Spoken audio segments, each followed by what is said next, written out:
Tu veux apprendre à tricoter? Je vais te montrer comment faire. Épisode 6 et c'est aujourd'hui le grand jour. C'est là qu'on va sortir notre matos. Are you ready? Je vais te montrer un montage de mailles parce que tout tricot commence par des mailles qui sont montées sur une aiguille, bien entendu. Il existe plein de montages de mailles. Je t'en montre un aujourd'hui. Les montages à prioriser vont varier en fonction du projet que tu fais. Il y en a qui sont moins élastiques que d'autres. C'est certain que si tu fais un foulard, on s'en sac un peu, là, que le bout de ton foulard soit pas élastique. Mais la journée où tu vas faire une tuque, puis là, il va falloir que ça te rentre autour de la tête, il va falloir un petit peu d'élasticité, là, dans le montage de la patente, tu sais. Le montage que je vais te montrer aujourd'hui, je l'aime beaucoup parce qu'il est à la fois assez élastique et il look bien. Un montage qu'on appelle le montage long tail. Là, tu vas me dire, tu parles en anglais? Là, je vais te dire, ouais, c'est parce qu'en français, c'est le montage à longue queue. T'aimes-tu mieux qu'on l'appelle de même ou... Personnellement, je trouve qu'il sonne mieux en anglais. Durant les vidéos, je vais utiliser les termes bonne main et mauvaise main que tu vas pouvoir appliquer à tes mains à toi. Ma bonne main étant la droite, je suis droitière. Va chercher ta laine et tes aiguilles. On part! Donc, dans ta bonne main, tu vas tenir une de tes aiguilles comme ça et tu vas prendre donc ta laine avec ta mauvaise main. C'est ici qu'il faut que tu mettes ta queue. Comprends-tu?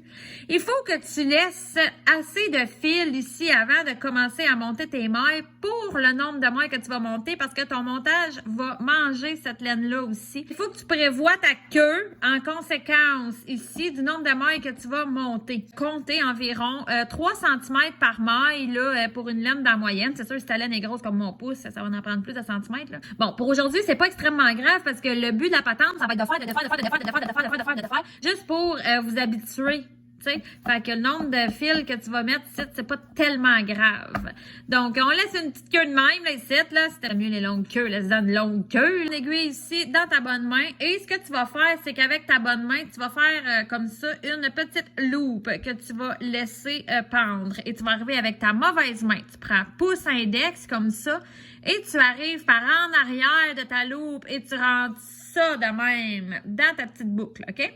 Là, ça te fait un triangle avec ta pointe en haut dans ta bonne main et tes deux doigts comme ça. Ce que tu vas faire, c'est que tu vas prendre la pointe et tu vas descendre ta pointe pour que tes doigts se trouvent entourés comme ça. Le reste de ta main, tu vas fermer tes doigts là-dessus pour... On prend l'aiguille et là, ça part. On rentre l'aiguille dans le pouce par en dessous et on va aller chercher le brin de l'index, mais par en haut. OK? Donc, je ramasse le brin de mon index, une petite ouverture ici entre la boucle de mon pouce pour ressortir mon aiguille. Et là, si j'enlève mes doigts, je me retrouve avec, voyez-vous, une maille comme ça autour de mon aiguille. Et là, elle est très lousse. Donc, ce que je vais faire, c'est juste étirer comme ça les deux fils pour la ramener plus près de mon aiguille. Attention, mettez-vous pas à serrer ça extrêmement là, pour que quand vous ça sur votre aiguille, là, ça va faire... Ça, c'est trop serré, là, les nerfs. On ne met pas ça trop serré parce qu'éventuellement, tu vas aller rentrer ton autre aiguille dans cette maille-là pour tricoter. Fait que si c'est super serré, ça ne marchera pas, tu sais. Là, je te félicite. Tu as monté ta première maille. OK. Donc, on continue parce que c'est bien rare que ton tricot va envoyer qu'une maille. Le fil ici qui est la queue. Et tu as ici le fil qui, lui, va vers ta balle de laine. Là, tu vas devoir impliquer absolument ces deux fils-là. Et encore les deux mêmes doigts que tantôt. Le fil qui se trouve être ta queue, là, tu le prends avec ton index. Et l'autre qui va vers ta balle de laine, tu le prends avec ton pouce. OK? Pour retrouver le même petit triangle de tantôt. Tu fermes toujours tes doigts là-dessus.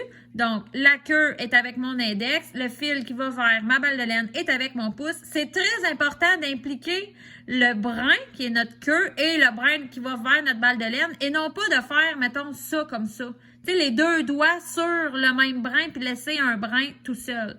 Faut vraiment impliquer les deux brins. L'aiguille est en haut, elle fait la pointe de ton triangle. Donc là, tu vas descendre ton aiguille pour venir entourer comme ça tes deux doigts, comme tantôt, pour pouvoir toujours faire la même opération qui consiste à rentrer par le pouce par en dessous, ramasser le brin de l'index par en haut et ressortir ici entre les deux brins du pouce. Et ensuite, pouvoir retirer tes doigts et mettre ça serrer juste comme il faut. Là, on part, puis on en fait, puis on en fait, puis on en fait. Tu sais, à un moment donné, là, tu vas faire ça vite de même sans regarder toi avec. Là. Que ça va bien. Enlève ça sur ton aiguille. Tire là-dessus pour tout, ça se démanche. Hein? Ça se défait pas mal plus vite que ça se fait. Je te suggère de faire, donc maintenant, c'est de le faire, de recommencer. De refaire, de le recommencer, de le refaire, de le recommencer. Jusqu'à temps que ça devienne facile pour toi. Parce que si tu peux pas monter de maille, tu peux pas rien faire pendant tout. Comprends-tu? On se revoit bientôt!